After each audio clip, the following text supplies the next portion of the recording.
Hey man, this is crazy, right? So we was just talking about Keyshawn Davis, and everybody wants to see him fight Tank, right? The exact opposite happened for Boots. Like clearly the exact opposite, right? So hometown fight, right? Hometown fight, everybody comes out, doesn't look as impressive, and now people are doubting him, saying, you know, he's getting hit too much, he's not ready, he's overrated. Shawn Porter, right?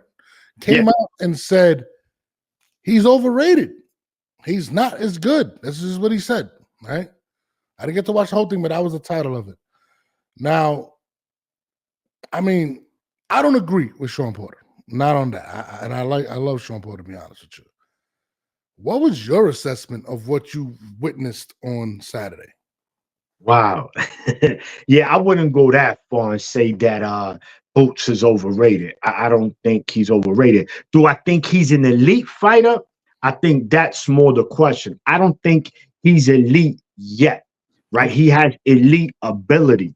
Yeah. But what we saw on Saturday between him and 𝐷𝐿, first of all, let's give credit to the opponent. I think we tend to not give credit to the opponent, right? And focus everything on the A side fighter, which was Boots. Yeah. 𝐷𝐿, tough Ukrainian, right? He could box, he could move, and he's skilled, man. He knows how to throw punches together. He counted well. He outboxed Boots, but Boots outfought him, right? There's a difference there. And he outworked 𝐷𝐿. Yeah. So what I saw from Boots was this. One, there was really no plan B, Norbs. He just kept doing the same thing. You know, he keeping his hands down. He's keeping his guard down. You got to keep that up. He's hitting you with that left. So that was already mistake one. And it's the same thing. You know, he'll go to the body a little bit. Like he changed levels good. He'll go up top, he go bottom. That's changing levels. He did that well, but not enough. Right? You got to, everything starts with the jab. You ask anybody who's boxed before, trainer, Scully will tell you the jab, the most important punch in boxing. He did not throw that enough. That would have helped him set it up. And then he did drop 𝐷𝐿, right? Now, elite fighters, Norbs, Tank, Crawford, Inoue, Benn, these fighters are fighters. Once there's blood in the water, it's over for you. Yeah. It's over. Boots couldn't finish his food. He couldn't finish his food. And not saying that it's a bad thing. What I'm saying is that elite fighters, they finished that food there.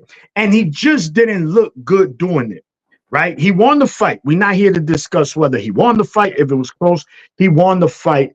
But he got hit too much for my liking. And another thing we need to critique here, Norbs, is his father in the corner, giving him the same instructions for like a couple of rounds straight. Yo, get him out of here. Get him out of here. Bro, that's not, I get it.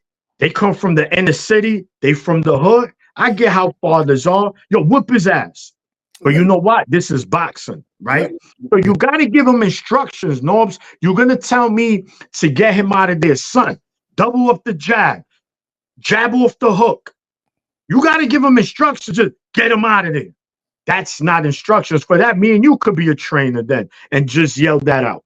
So I didn't like that on Bosie's part, giving his son instructions. Then I could start to see the frustration in Boots, where now your home crowd, it looks like you knowing you're not getting the results that you want. Now you get a little careless, you get reckless, and now you start getting hit more. Instead of just thinking and say, look, let me focus. So I think it was accumulation of a couple of things, but it wasn't an elite performance. To me, it was a solid performance. He won the fight. No, if Crawford and Boots were to fight in the next couple of months, Bud beats him easy. It's never happening. Well, let me. I don't even need to add. I think you said everything that needed to be said about the fight. This is what I'm going to say, and to add to what you were saying. I felt like, and this goes across the board with his dad and him, it was a fight where they got caught up trying to become elite. And what I mean by that is you're at home. Eddie Hearn is out there. They want you to become the next superstar. Eddie Hearn is talking for you. He's doing all these things. You were supposed to go out there and knock him out impressively and do what you did. And I think he got caught up in that. And that's the reason he got hit so much. Because he knew, the guy could have hurt him. He already fought him before. Guy could have hurt him. Okay. But he felt like by adding more pressure, he could stop him. And he needed to, because he wants to get to that elite level where he can see that elite money, right? We all know he's not going to get the Bud fight. Bud already came out and said, it's not happening. I'd rather retire than fight you. I want Canelo. That's out the window. But Boots is in a position. He's in a good and a bad position, okay? 147 is absolutely a shitty division, okay? The guys that he wants to fight, nobody wants to see him fight, right? Just being honest. People want to see Bud, or they want to see him go up to 154. Even he said it. And I think that's what happened. He got caught up and trying to be impressive. Now, my thing is this. I watched the interviews, and I watched Blair Flair come out and basically call him out. And I thought that was great. Shout out to Blair Flair. And when I seen him, I seen like Boots had the glasses on. He was kind of quiet. He's real reserved. And Eddie Hearn said something in another interview that was crazy to me. Not crazy, but it made a lot of sense. And he said, Boots is shy. He doesn't do these things, and that was alarming to me, because I feel like Boots is trying to fix that by being more dynamic in the ring, which he's already dynamic, right? So to me, in order to fix that, is keep doing what you're doing, but fight guys that are going to do the work for you. For instance, and this is just me, I think Blair Flair is a great fight for him. I don't think Blair Flair beats him. But there's one thing about Blair Flair. He's going to give you 100% promo, 100% fight. He can punch. He's going to sell a fight from when he signs that dot to the last bell. I think Ryan Garcia is a great fight for him. I think that's what was happening in that corner when his dad said, "Get him out of here," because he's seeing the check. He's trying to get close to that. You ever seen those ladder matches in wrestling when they're trying to get to the belt and they kick the ladder out? That's what his father was seeing at that point. He's like, they're kicking the ladder out. Nobody's going to pay you to be on a pay-per-view star unless you start doing X, Y, and Z. And I think there's another way to go about it. Because if he goes up to 154 fighting like that, he may not last. You know what I'm saying? And to me, listen, Ryan Garcia is going to sell that fight. Ryan Garcia came out and said, I'll knock Boots out. I was like, no, I don't believe that. But you know what? Ryan Garcia and Blair Flair should probably be his next two fights, just because of the profile. He sold 1.2 million pay-per-views with Tank Davis. Tank Davis has not seen nothing nowhere near that to this day, right? If you're his father at this point, I think that's where you have to lead him. And I've seen Eddie Hearn say, yeah, we want a bigger fish. And I'm looking at him like, hey, Eddie, I don't think you understand. And Eddie Hearn's a great promoter, but I'm like, I don't think you're seeing what I'm seeing right now. Blair is what he needs. Ryan is what he needs. You know what I'm saying? They're good fighters. Yeah. They're not Boots level, in my opinion. No. You know what I mean? But they're profile builders. And I think that's what I saw in that fight, them trying to build that profile by having something dynamic. But I think this is the way to go about it and kind of bring his profile to that level where maybe now he goes to 154, gets those big fights. Maybe he goes up to 160, gets a big fight. So to me, I love the Blair Flair fight. What do you think about it? I mean, I just kind of rambled on. No, that was good. No, you was cooking, champ. You was in la cocina, cocinando, papi. There you go, man. Listen, absolutely, right?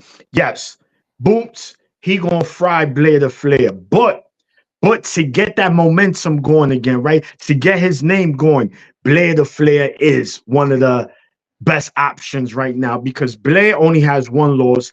Blair could punch. Blair is originally from Philly. So, right, that's also something that plays a part into this fight. And like you said, Blair knows how to promote a fight. Yeah. He knows how to talk this. Tiene lambia. He got that boom bang. So, he, like you said, from when he signed that to the last bell, he's going to be talking his shit. And you know what? He's tailor-made for Boots. Boots are getting there, get him out, and get people talking like, you see, Boots just had a bad night. Look what he did to Blair Flair. Now, Ryan Garcia is just becoming one of them fighters that if he pick up the phone like Canelo, Canelo call you no matter what weight division. You pick up that phone and get that Canelo bag. Right now, Ryan Garcia, you know what? He really serious about it after his suspension. When he's done in April, let's do it. Do I think it happens? No. But shit, I think Boots and his team should really consider that, because it'll become a mega fight. It'll become a good payday, and it'll be a good fight as long as it lasts. Yes, I'm gonna pick Boots to beat Ryan, but bro, Ryan got that left hook and it's lightning fast, and he will land on Boots. And no, listen, I think that's what's been the biggest problem with Boots, is adding the pressure to be dynamic because you want to sell. You listen, these guys. We watched Subriel Matias get dropped after being signed at Matchroom after one fight, right? Yeah. There's pressure for these guys to really to bring money to this company. We watched Devin Haney. Didn't he have a situation apparently, and then he loses to Ryan? That gets dropped. So I think there's a lot of pressure being put on Boots to be this great fighter, and I think that's what, in my opinion, hurt him in the last two fights or the last couple fights. Because before that, I watched him fight behind that jab, dominate guys, and put guys to sleep when he was just upcoming, and people were like, yo, he's a problem. But when the expectations and the stardom was supposed to meet, that's why I feel like he struggled. So to me, if I'm his camp, honestly, I'm looking for those matchups between those names and profile builders. And somebody had mentioned Conor Benn.